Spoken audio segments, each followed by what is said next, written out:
Chào anh Phục. Dạo gần đây chúng mình đã làm việc với khá nhiều các doanh nghiệp SME và có một việc có thể gọi là gặp thường xuyên. Mong hôm nay có thể nhờ anh chia sẻ là câu chuyện này. Đó là về 7 công nghệ, một nghịch lý có thể nói là dở khóc dở cười đi. Khi mà doanh nghiệp thì càng đang cố gắng áp dụng nhiều phần mềm thì quy trình vận hành của họ lại trở nên là chậm chạp và thậm chí là phức tạp hơn. Thực ra đây là những gì mà tụi mình thấy mỗi ngày khi làm việc với các doanh nghiệp SME tại Việt Nam rồi, đúng không? Từ những cái startup mới bắt đầu cho những cái công ty có thâm niên lâu năm trong ngành này. Và nếu mà các bạn đang là founder, owner hay là những người đang làm việc trực tiếp về vận hành á, thì có thể trong những lúc tới đây này, những với chia sẻ của tụi mình thì sao giống công ty của mình quá vậy?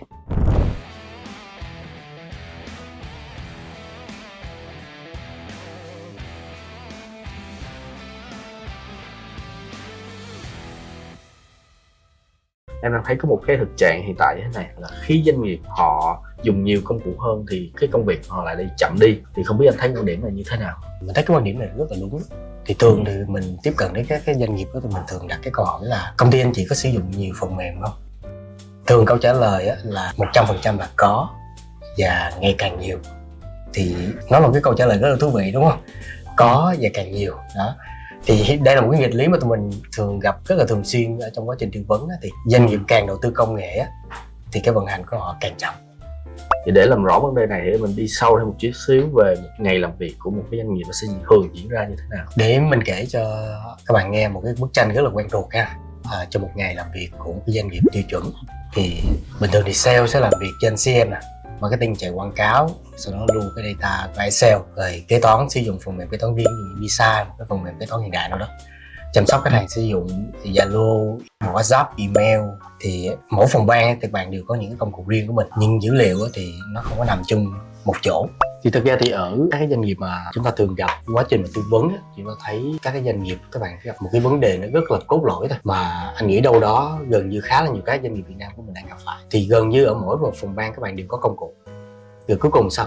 Thì khi mà đi lên BOD hoặc đi lên các cái cấp lãnh đạo hoặc các cái phần về quản lý thì những cái phòng ban này các bạn cần phải kết nối manual. Anh đơn cử một cái ví dụ đơn giản thôi ha. Khi sale làm việc với khách hàng đi và chốt được cái đơn hàng đó, thì cái nhiệm vụ tiếp theo của các bạn ấy là các bạn phải xuất hóa đơn cho khách hàng, đúng không? Nhưng mà để xuất được hóa đơn cho khách hàng á, thì lúc này chị kế toán ơi, chị kiểm tra giúp em ngân hàng đã vô tiền chưa? Chị kiểm tra giúp em hợp đồng xong chưa? Đó, thì lúc này nó qua một cái bước gọi là trao đổi.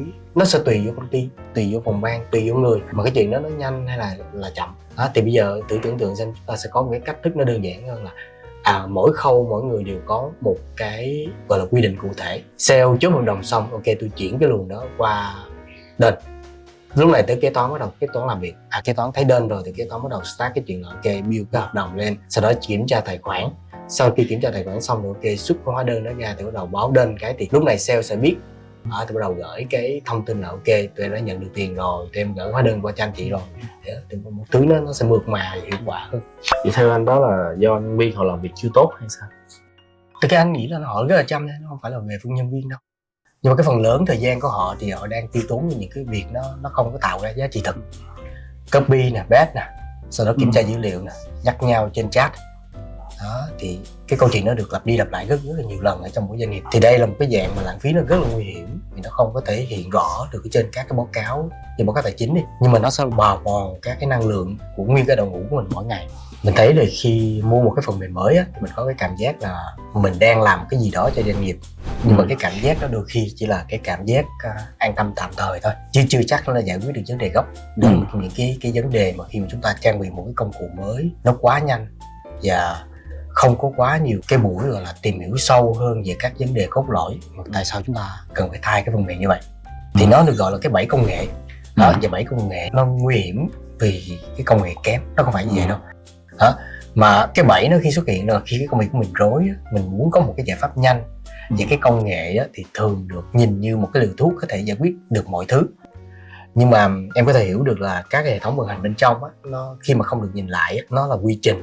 Thì cho dù chúng ta có thể trang bị bao nhiêu các cái công cụ đi chăng nữa thì công ty cũng sẽ vận hành theo một cái cách cũ thôi, trên một cái nền tảng khác. Nó không có gì thay đổi.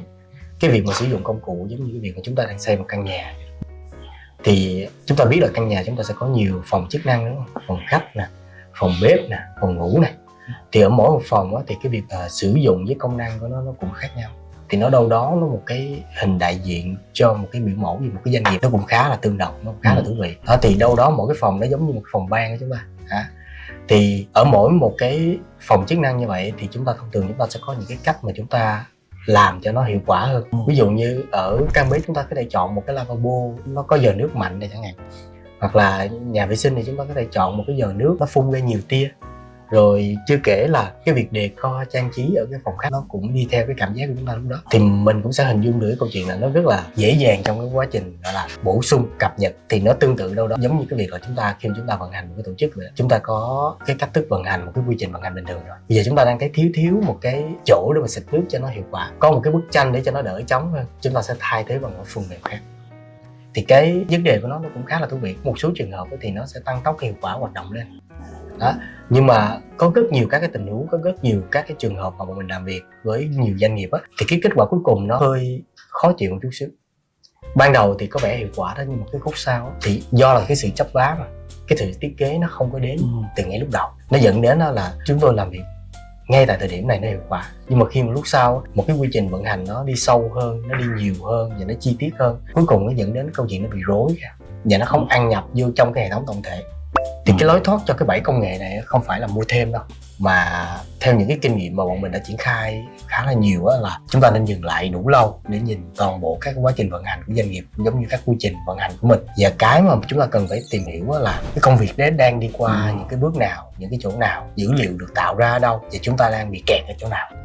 Thì khi hiểu được những cái vấn đề đó rồi thì chúng ta mới bắt đầu suy nghĩ tới cái việc là trang bị một cái công cụ mới. Bây giờ em sẽ tóm một câu, đó là công nghệ nó không có làm cái doanh nghiệp chậm lại, mà nó nằm ở chỗ phần quyết định ngay từ cái giai đoạn đầu tiên của cái doanh nghiệp đó. Đúng rồi.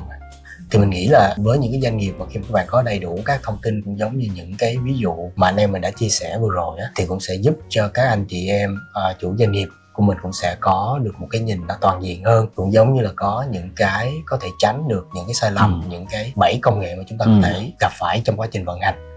Ok. Rồi, cảm ơn anh Phụng, mình đã có một buổi chia sẻ cho chương trình hôm nay. Hẹn gặp lại các bạn chương trình sau.